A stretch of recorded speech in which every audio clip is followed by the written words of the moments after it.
Issue 194. We start out with Rosie attacking Sonic because he's at least a Sonic, and after Amy desperately tries to tell her that they're nearly like sisters because they have the same DNA, Rosie says that she'll smash anyone that moves with her spiky hammer. I'm mostly fine with her having no backstory because she's got the excuse of being insane. But all the other evil twins, except Flynn's favorite Scourge, having no excuse for why they became evil, that's a lot harder for me to forgive, especially at this point in the comic. Just one line for each of them is all it'd take.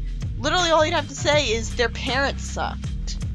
Buns finally remembers that she said she'd protect Amy and Sonic, amusingly proving once again that she's still evil.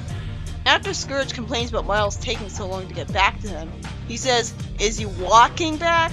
Which is a pretty amusing line. And Fiona says looking at him through binoculars that he's running, with the freedom fighters running behind him.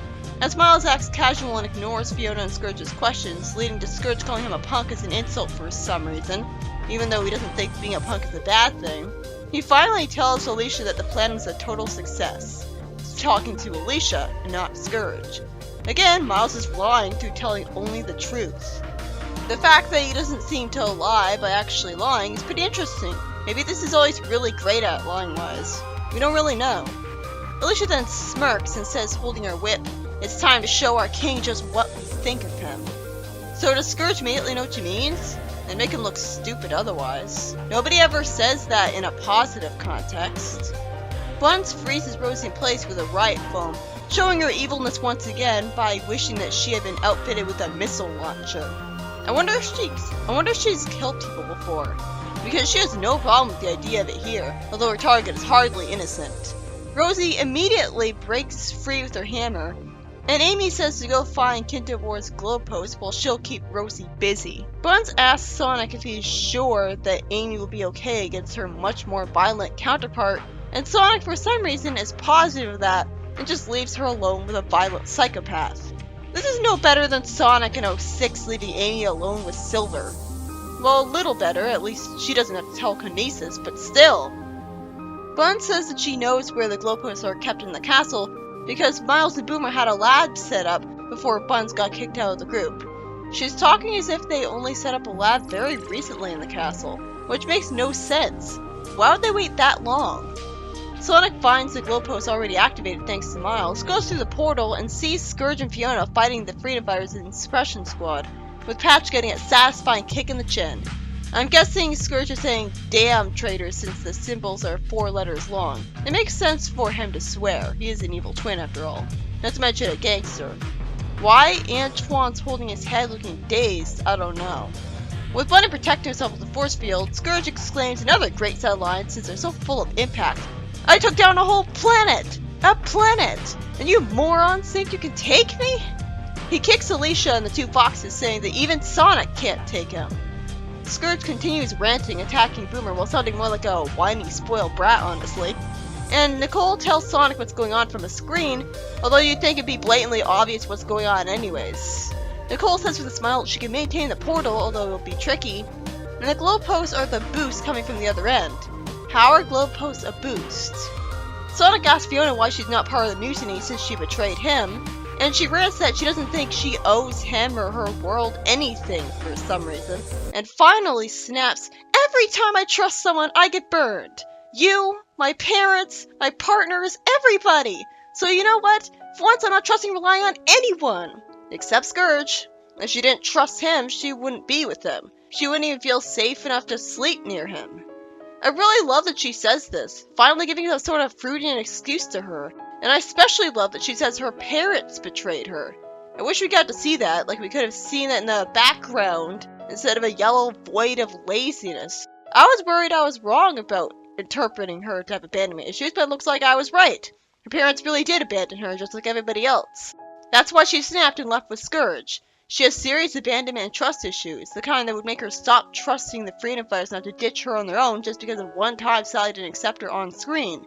Because no matter how much Sonic tried to say he accepted her, it turns out that, surprise, surprise, you don't get over psychological damage like that easy. It's just a shame that this kind of panel didn't happen when she actually left the Freedom Fighters. That would have actually made sense. Instead, this feels like it comes out of nowhere. Sonic, A great audience surrogate says, "Except Scourge, you sure are fighting awfully hard for him." And this causes Fiona to well up with tears, and the sheer fact that this happened at all proves that he's right and she knows it. She then just embarrasses herself by childishly denying it when it's obviously true. Rosie almost smashes the glow post near her just because it's shiny, and Buns stops her from doing so. Buns then says, "Get your frilly butt through the portal and tell your stupid boyfriend to hurry it up." And Amy, being actually well written, doesn't proceed to get totally distracted by Sonic being naturally mistaken for a boyfriend by her. Instead, she shows compassion by asking her what about her, and Buns says that she'll hold off Rosie. Amy calls out for Sonic through the portal, and Sonic spin dashes past Fiona, making her trip and somehow not get cut by his sharp spines. After Sonic punches Scourge, both Scourge and Sonic get knocked out by Boomer's arm wave generators, and Miles throws him through the portal on Boomer's order, saying "Bon voyage" like Patch would, which is also pretty interesting, implying that maybe he's a little closer to Patch than Tails is to Antoine. He acknowledged earlier that Sonic's better than Scourge as a person, so maybe now he's deluding himself and thinking he's still a jerk like Scourge regardless, as that would make it easier to enjoy treating them both the same way. That and he's probably just following orders. It was never really explicitly stated that this was his idea. Boomer manually shuts down all the glow posts, saying that Scourge is Sonic's problem now. It does make sense getting Scourge away from them, but wouldn't they have a much better fighting chance if they all continued to outnumber and gang up on him? Scourge says that he'll kill the members of the Special Squad once he gets his hands on them, and then proceeds to look terrified at seeing Rosie, with Bunny saying scared that she couldn't stop her, as they knock her out. Then we cut to Robin at Never Lake all of a sudden, with Mary Ann saying that something's not supposed to show up for another week, and Robin saying while aiming his bow that it's just a figure on the water. Never Lake is in England? Also, we don't get to see his formerly roboticized band of friends here, even though the BEM should have de-roboticized them like with everyone else. It would have been nice to see more Mercians and just Funny Talker over here. He briefly tells her to go home and look after the baby before she reminds us she was a proactive action girl like Julie Sue at one point, and stays with him. He tells the figure that he's trespassing on sacred waters, and Silver the Hedgehog shows up out of nowhere, saying that he must find this Sonic, saying that the future depends on it. In the next story, Eggman rants about how he lost Metal Sonic and Scourge, and whines that Sonic always beats him, not understanding why. He then notices Snively, who's all bitter, saying that he came to his side for power and he doesn't really have any. He's his right-hand man. Why wouldn't he think he has any? Robotnik throws something near him, telling him to go away, naturally frustrated because he's not even listening, though he really shouldn't because it's just the same generic villain whining as always. Snively thinks about how earlier on, New Megapolis was the single largest, most powerful city on the planet. The Badnik Horde was somehow an unstoppable army of Eggman's weakest robots, and the Egg Fleet could reshape the land. And now all he has left is the Dark Egg Legion. Why did the cloak guy turn blue when Leonda was arguing with him? Or some other female echidna? He went from looking normal under the cloak to being a blue blob under it. Are the cloaks just magic like that for no reason? Snively tries to feel like he's empowered by telling subordinates to salute him, and they just taunt him, saying that they serve Eggman just like he does. Wait, is that Leonda? Maybe not. I think there's a problem with the art when Leonda doesn't look distinctive enough for me to immediately look at a female echidna and know it's not her. Snively mopes about how now he's based in the egg dome he hates, and he thinks that the Empire is falling apart around him. Really? I didn't really notice that. It seemed to be like the same way it always was, except I guess without the egg fleet and stuff. But I was expecting that Robotnik would just rebuild all the stuff that Enerjack destroyed, like he always does. He then thinks that Eggman has been watching him very closely when he isn't babbling nonsense, so he can't really do anything to him. Snively thinks about how he obviously can't go back to Mobius now after he destroyed Knothole, and he can't just start over in another part of the Empire either, because Eggman's let his sub-bosses go unchecked and he can't even reach most of them. Naturally, since the communications tower was destroyed by Ray. The map shows a geography pretty similar to real-world Eurasia, with the Mediterranean Sea and everything, which honestly feels really lazy. I don't know why Works insists on having continents look exactly like Earth. It seems pointless when you could just, like, draw random squiggles and there's a new continent. It's not that hard. And the names don't reveal much either. Snively hopes he can make some kind of progress, and admits to a sub-boss that the local resistance is tearing their empire apart piece by piece, and the big guy is losing his marbles. He's told that things are the same here. Really?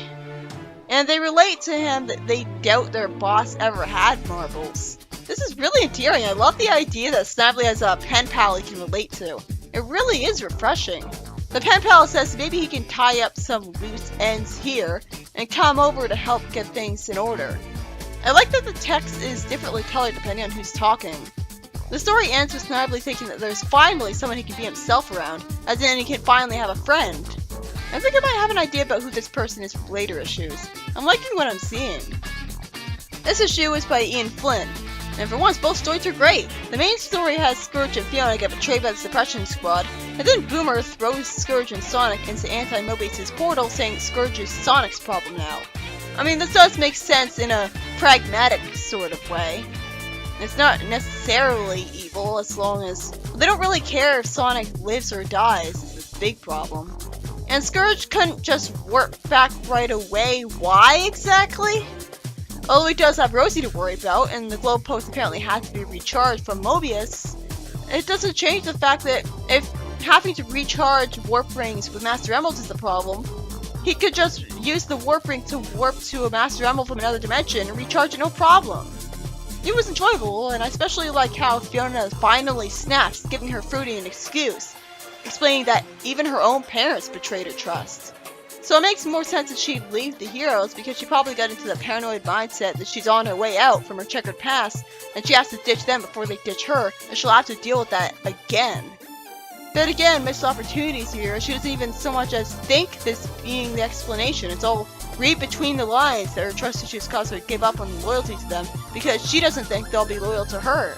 And the panel she was in could have easily shown us her being betrayed by at least her parents instead of being a stupid void of nothingness. I really would have thought that they'd get past the anime backgrounds with the art by this point. I thought it would just be a Dark Age thing, but no, it just keeps on going. In the second story, while implying that Eggman is snapping from losing to Sonic so much, has Snively make a pen pal friend that he can actually relate to. This is a really refreshing and interesting concept that I love. It makes it more humanized having actually a friend like that. I have a hard time believing Eggman wouldn't just build a new egg fleet in Badnicourt though, instead of letting his empire crumble apart from only having an army of Dark Legionnaires.